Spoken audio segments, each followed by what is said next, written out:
Hello students, welcome back to the next lecture. Today the second lecture of biology, and what we are doing, we are just practicing the chapter transport of water and minerals. So we are reading this chapter, we are preparing this chapter, and students, transport of water and minerals, everything we have discussed. You can check the processes, osmosis and diffusion, active transport through the osmosis. Here also I have written osmosis, water gone to the leaf, and through these two process minerals.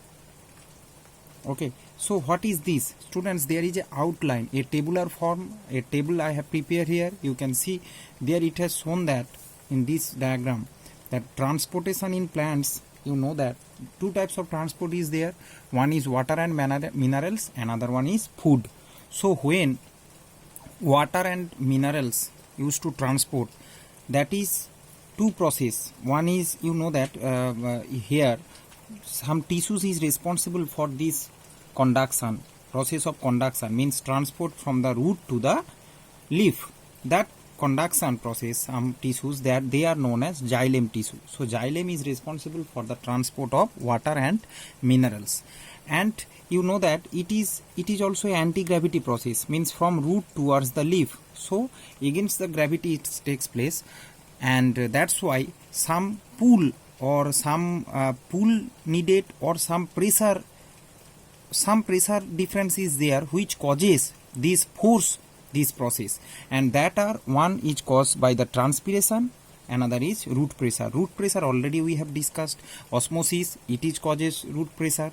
Diffusion, active transport, all their active transport so needs energy. You know that from ATP this energy needed for this process. So all these three process is related with root pressure, means it will create a root pressure, and by this process the water or minerals from the root go to the leaf. Okay, so this is the process of conduction. So there is another process, transpiration, which also help for the conduction of that water or minerals. This together is called also sap. Okay, sap means water and minerals together, a juice which need for living for the plant. So a transpirational pull happens, which just that pull will just carry forward and come to the root and just help to absorb the water, means water or minerals or sap from the soil. Okay, so students, let me clear your confusion. What osmosis has done? Osmosis, diffusion and active transport, all you need to know that these are the entering to the root, means from the soil to enter the root. Through the root hair, a pressure difference takes place from the soil to the root. Okay, soil and root hair, generally we can say root hair. So that pressure difference is either through the osmosis, there is a semi-permeable membrane present in on the root hair, or that can be through the diffusion. So from soil to the inside the root. But how from this root? Suppose this is root. From this root, that is from soil to the root, so this process happens from soil to root, that sap enter. But how it will come to the leaf? This, there is the tissues which is responsible for this, that is called xylem, you know that, and food phloem. So come to the first, we come to the xylem. So xylem, come to the xylem. What is the types of xylem? Xylems are four types. You know that there are four parts of xylem. One is tracheids, another is vessels, xylem parenchyma, xylem fiber. Okay, tracheids and vessels generally responsible for this transportation of water and minerals, because they are hollow and cylindrical. Their structure present in your book, you can check it. Okay, they are hollow and cylindrical, and whereas they are arranged end to end like pipe, means they all that's just like this cylindrical, and end to end they are arranged. Understand? So if the water come here, the concentration increase, here less concentration, again move to here. By this osmotic pressure, a difference takes place. Okay, all these methods are responsible for the transportation of water to the leaf. So they all, these tracheids and vessel, long hollow cylindrical shape, and they are arranged and make a like pipeline from root to the leaf. Okay, so this is the entire together they will transport. So all this all the effect of this process too we have read. How transpiration help for this that is which is xylem, through the xylem, that is called as ascent of sap. Okay, ascent means the conduction of sap, you can say, from the sap means the mixture of water and mineral from the root to the leaf through the xylem, also conveyed by the process transpiration. So what is transpiration we must read. Then also already we have read this. After this our concept will be clear regarding water and minerals. Okay, or how the transportation of water and mineral takes place, all confusion will be clear. Okay, so let's come to the transpiration. So students, here you can see the process transpiration and all the picture and all the things. You can pause the video and make note. Okay, so let's start.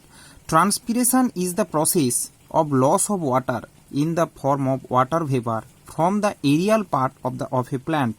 It is similar to evaporation. So suppose this is a plant, these are the aerial part above the ground, all the aerial part. So from the aerial part, when the loss of water takes place, that process is called transpiration, means loss of water vapor, similar just like perspiration in human body. In human body, perspiration, you know, sweat produced in our body. Okay, so similarly the term is quite similar with perspiration in human, and here in the plant also the excess water they remove through the process of transpiration. It's new term you are reading. You are very well known about photosynthesis, respiration. Similarly, it is also a physiological process happens in plant. Okay, so students, I hope clear. And it's occur through the stomata. Guys, through the stomata gaseous exchange takes place. During the photosynthesis, oxygen needed, it will just absorb through the stomata.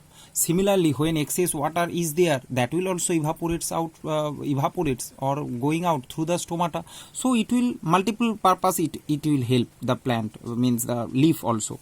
So, and may occur through cuticle and lenticel. You know that big plant, their bark, there is small hole through which they used to gaseous exchange takes place. Through them that are known as cuticle or lenticels. Okay, through the cuticle and lenticels also that transpiration takes place. Okay, and water is lost from the mesophyll cell of leaf. So what is mesophyll cell? Maybe I make your concept clear. Mesophyll cell consists chloroplast and all the other so-called cells. Okay, so it's not a one single cell. It contains chloroplast also inside the mesophyll. There is chloroplast. There the photosynthesis takes place, and after photosynthesis, the food also respiration happens, and after that transpiration also happens through the. So all the water also there in this cell. So excess water can be evaporates out from that cell also. So that is known as transpiration. So how this transpiration will persuade to a pull happens, means how it will persuade the absorption takes place in the root, means water and minerals, how it will help to absorb the water and minerals in the root, we will discuss here. See students, suppose this is a plant. Here you can see H2O means water is evaporates through stomata. Okay, from leaf through stomata, that water evaporates out. So what happened, as the water evaporates out, there is a lack of water takes place in the leaf. So what happened, they leaf conveyed to the near xylem that they need water. Through this xylem inside the cell, a vacant creation takes place. So that pressure they will pull, so that leaf will pull the water. As the evaporation takes place, they will pull the water. Okay, so through this pipeline means that xylem tube need water, that pool will come to the root here. So much more water evaporation takes place, more water will be absorbed by the root. That is also a force. That is also similar, just like osmosis, diffusion, active sulfur all takes place here. Similar, another pool, transpiration pool also help for the transport of water and mineral. They together is called sap. So you can see these arrows. When the transpiration happens, these arrows means the pressure inside a vacant crate takes place. So from the soil, root hairs will absorb the sap present here from the soil. All the minerals and water will absorb by the these root hairs, and they will come to the xylem tissue, and one by this xylem tube will slowly take it to the leaf, and again the evaporation means the transpiration takes place. This process is known as ascent of sap. Okay, ascent of sap. Okay, so or you can say conduction of sap. So this is the loss of water create a pool on the sap being conducted by the xylem, that is called transpirational pool. And what is sap? Juice which need for living. Okay, this juice means water minerals together, that what need for living of the plant, or you know, that which is needed for the photosynthesis also, you can say. By this water they will undergo with photosynthesis. Okay, with carbon dioxide they will take, and water create photosynthesis, and after photosynthesis excess water will through the transpiration go out. Now come one another thing. Here the sap moves in the upward direction. Okay, the sap moves in the upward direction against gravity. I have told it that against gravity the sap moves upward. This upward movement of sap through xylem is referred as ascent of sap. Okay, so students, this term is very important. Sometime question used to come, what is ascent of sap? So the sap moves due to the transpiration. You can write it due to the transpiration. A transpiration or the transpirational pool, the sap moves in the upward direction against gravity. This upward movement of sap through xylem referred as ascent of sap. So there is I hope the transpiration you can understand. So that is just like perspiration in human body. The excess sweat, excess excretion just go out by the sweat. Here also excess water remove. Okay, so just make a outline of photosynthesis, respiration and transpiration as well. Okay, so let's come to the factor affecting transpiration. Students, again we come back to the first page, so we don't need these things. Come to here, the below here, the factors affecting transpiration. See, temperature, humidity, these all factors. So temperature, with increased temperature you can understand, if the temperature increase, what happened? It more evaporation takes place, more water will come out from the leaf, so more transpiration happens. Similarly, humidity a reverse effect. So more humidity means more water vapor in the nature, in the atmosphere, so less transpiration happens, because water air doesn't need any water. So more humidity means less transpiration. Wind, if wind blow very much, then what happened? More transpiration happens. Okay, it will take out more water vapor from the plant. Light induce stomata to open wider than dark. So in light, in under the sunlight rather than dark, in light stomata will be open little bit more, means more transpiration happens. And last one is soil water. Okay, if more soil water, more transpiration means availability of water happens, and soil water less means transpiration not happens properly, because if the less of soil water, then transpiration happens. So where the excess water will come? Okay, so more soil water will more transpiration. I hope you can understand, students, this all lecture, and next lecture will come through the food or translocation, that is also known as translocation. Transportation of food is also known as translocation, and the tissue responsible for this process is called phloem. Okay.